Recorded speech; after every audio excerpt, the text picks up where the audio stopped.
Today, we're continuing our Best Tactics series with the next installment dedicated to T-strats and CT setups on Mirage. If you like this video, be sure to subscribe to our channel and hit that bell so you never miss an upload. Let's not waste any more time and jump straight into it.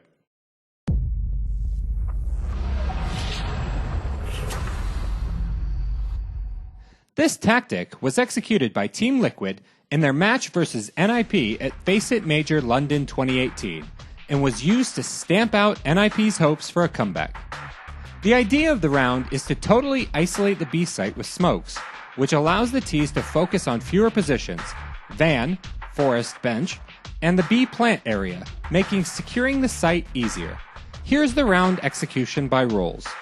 So player 1, who's in T spawn, throws his smoke, which blooms up between the two columns of the B plant area in front of kitchen window, and blocks the CT's views of a B Palace Rush execution. Since it's fairly complicated to throw, here are some instructions for you, so that you can throw it precisely every time. Move toward the B site from T-spawn, and stand in the corner where the wall and the gate intersect, looking toward the B site. Set your crosshair on the middle of the lantern. Start moving forward and execute a jump throw when the crosshair crosses the black wooden beam. After throwing this smoke, follow your teammates to throw flashbangs over the B apartment's roof toward the B site. Player 2, who's on the left side of stairs, has the objective to throw his smoke toward Catwalk's right arch, follow his teammates toward B apartments, and throw 2 flashbangs over the B apartment's roof toward the B site. Player 3, who's on the right side of the stairs, throws his smoke toward Catwalk's left arch and helps his teammates enter the site by throwing flashbangs over the B apartment's roof toward the B plant area. If thrown correctly, these 2 smokes from player 2 and player 3 totally cut off Catwalk. This doesn't allow the CT on Cat to play safely from a long distance, forcing him to secure the uncovered position from up close with a high probability of being flashed. Player 4 is the entry fragger. He runs straight toward B apartments with his smoke in hand, ready to extinguish the CT's molly thrown toward his position by default at the beginning of the round. And player 5 is there for trades. His objective is to enter the site right after his entry fragger with his weapon in hand, trying to trade him. As for this exact round in this particular match, Team Liquid didn't succeed in executing this tactic for these 2 reasons. The B site defender threw his molly closer to the B apartment's exit, while the T's entry fragger had anticipated it flaring up in a different position where he had already thrown his smoke beforehand, as noted above. Team Liquid, therefore, were forced to rotate back toward default positions, now at a significant disadvantage. Though there was still plenty of time on the clock for executing an alternative strat, they had already committed heavily to the fast B site tactic, with a huge amount of their nades spent, and now they had to play the round lacking the necessary utility. Next up is the fake B rush. It's pretty obvious that after several fast B site executions, your opponents will get used to your strat and will make the necessary rotations as soon as they spot some of the specific nades you've used in previous attempts. Cloud9 executed this type of round in their match versus Space Soldiers at Blast Pro Series Istanbul, and here's how it went. Player 1, who's in T spawn, throws his smoke toward the start of B apartments to cut off the CT's vision of this position from Van. Stand in the bottom right corner of T spawn, with the trash can behind you and the wall on the right, looking towards CT window. Use only your keyboard. Move to the right corner of the map. Your crosshair is finally set up. Its center must be overlapping the wire. Start moving forward using shift and execute a jump throw when your crosshair crosses the wooden roof. Then, move toward A apartments. Player 2 moves straight toward B apartments, throwing his smoke toward the window with bars to cut off the CT's view of this position from the B plant area and kitchen. As the site is totally isolated by smokes, the positions he checks are Van, B plant area, and Bench. Player 3 is at Manhole, and Player 4 is on the right side of the stairs. So here's an alternative way to throw the previously mentioned smokes toward left and right arches on Catwalk. After the smokes, Player 3 rotates toward T-ramp, while Player 4 moves toward B apartments, throws a flashbang for Player 2 toward the B site over the B apartment's roof, and rotates toward underpass.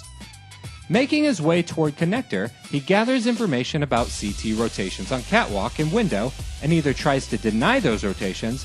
Player 5 moves straight toward T-ramp at the very beginning of the round. The idea is to put the B-site defenders under pressure from the very beginning by totally isolating the B-site with smokes, thereby convincing them that it's going to be a B-site execution, which will make the A-site defenders rotate toward the B-site. Next up is T's mid-control plus A-site execution versus a locked-up defense. FaZe Clan showed the importance of mid-control for their T-side tactic execution in their match versus MIBR at IEM Chicago. They decided to take control of the map like this. Player 1 threw a smoke toward the start of catwalk straight from T spawn to cut off the CT's view of T middle from window and connector, and immediately rotated toward A apartments. Players 2, 3, and 4 moved toward mid, securing it cautiously. Player 2 threw a molly and an HE toward connector to force the CT out of this position. Then, he and Player 3 threw 2 flashbangs, one towards slope and one over the wagon to force another CT out of the window position. A smoke toward window by Player 3 followed. This allowed Player 2 to come close to connector and Player 3, with an op, to secure chair position, which gave them control of catwalk. Player 4 was on support duty. All he needed to do was to provide suppressing fire if a fight broke out. Player 5's objective was to control B apartments, put the pressure onto the B site defenders, and be ready to either enter the site or to rotate toward underpass. If the CTs play defensively, they can only guess from which direction the Ts will attack.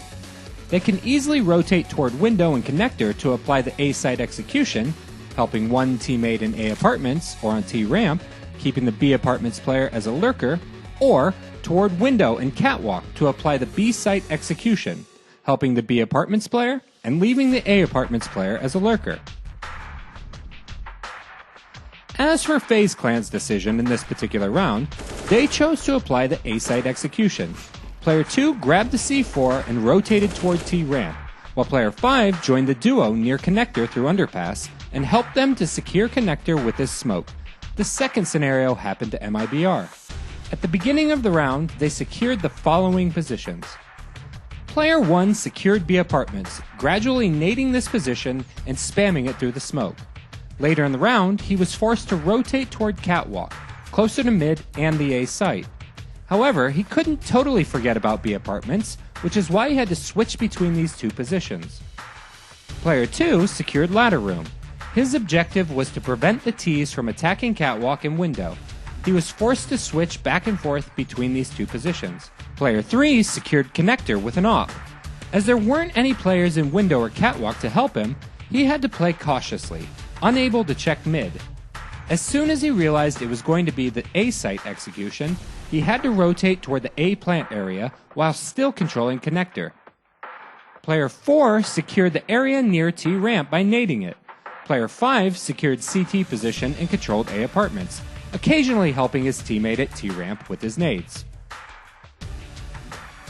It's important to note that the Ts used a large amount of utility only to get into staging positions, and a single smoke thrown toward jungle at the beginning of the A-site execution didn't have much impact, while the CTs used the advantage of their positions very well. And our last one is CT aggressive mid control.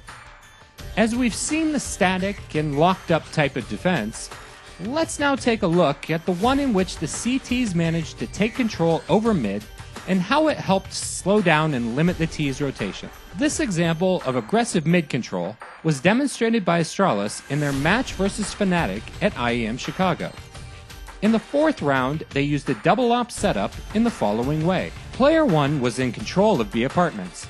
As he was on his own at the B site, his objective was to delay the T's B site execution for as long as possible by using his utility. Player 2, who was on an op, secured the CT position and controlled T ramp, while Player 3 hid around the corner at the A apartments exit. Player 4, also on an op, and Player 5 were the ones to implement the aggressive part of the strat. Player 4 had to jump onto the fence on catwalk and control the start of catwalk, while Player 5 needed to sneak closer toward the start of catwalk. with the Operas covering him. After a certain amount of time, Player 4 had to jump off the fence and control Underpass, looking for a possible frag. At this point, Player 5 controlled the start of Catwalk, and then moved toward Connector to switch to controlling the start of Catwalk once again. This example of great CT positioning makes their defense flexible and allows fast rotations toward either of the sites, and, at the same time, limits the Ts in their rotations and in their map control.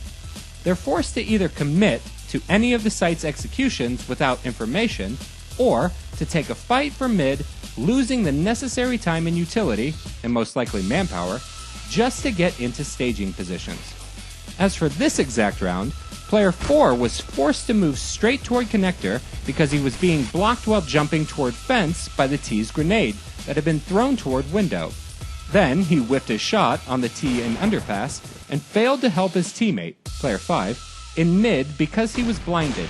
However, a well-timed A Apartments push from Player 3 in a 4v4 allowed the CTs to apply the correct rotation and hold off the T's B-side execution. So there you go. Those are our favorite tactics on Mirage. Add these to your arsenal, implement them, and they'll get you one step closer to becoming a CSGO pro.